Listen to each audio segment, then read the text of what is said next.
Hey everybody, it's Taylor with Boydston Grove, and today we're going to take a look at the Longer Ray5 10-watt laser engraver. Let's get into it.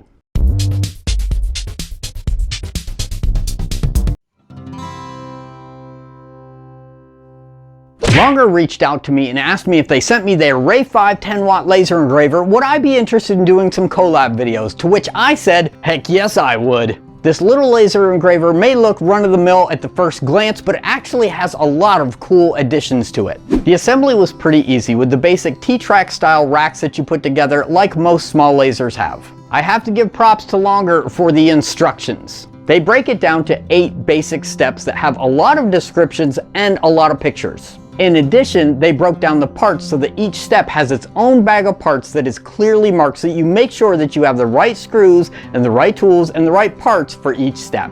Longer also has links to instructional videos that you can watch to help you with the assembly, and the Ray5 comes with all the tools needed for the assembly. Really, they couldn't have made it any easier unless you try to do something like jump the gun and put the rack together without looking at anything and then end up having to disassemble it because the T-tracks are facing the wrong way and the bolt holes are in the wrong place. Not that I would ever do that, but just saying. In addition to everything that it came with, it also came with this mini brush. And I'm not too experienced with lasers, so please let me know in the comments below what I'm missing here. Exactly what am I supposed to do with this? Out of all the accessories that were included with this laser, I have to say my favorite is these bad boys right here. Oh yeah, baby. Now we can be doing some laser engraving in style.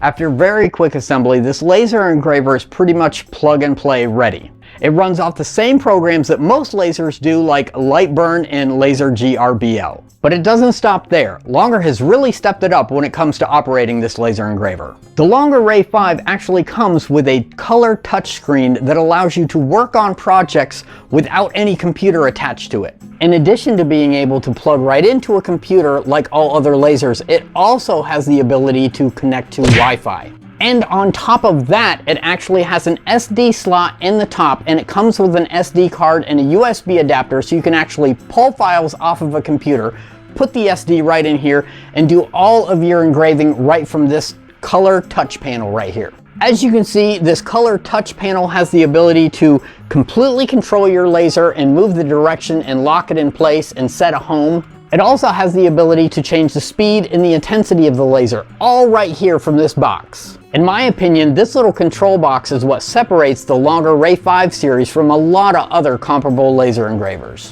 Because the Longer Ray5 can run off the mini SD card, I was able to immediately run a few tests using the supplied samples of wood and their preloaded designs. I have to say, I'm a little underwhelmed with the size and quantity of the samples that are sent with this laser. I mean, come on. But at this price point, there's really not any room for complaint. The first couple of tests were not super clear, but I think it's the quality of the preloaded pictures and not the actual laser itself. I ran another test with a JPEG image that I pulled offline, and it came out perfect. As far as cutting goes with this laser, for my first test, I set the laser to a strength of 80% and cut through 1/8 inch balsa wood with one pass. Being only a 10-watt laser, it can still take some time to get through larger projects, but it's still leaps and bounds ahead of my 5-watt laser.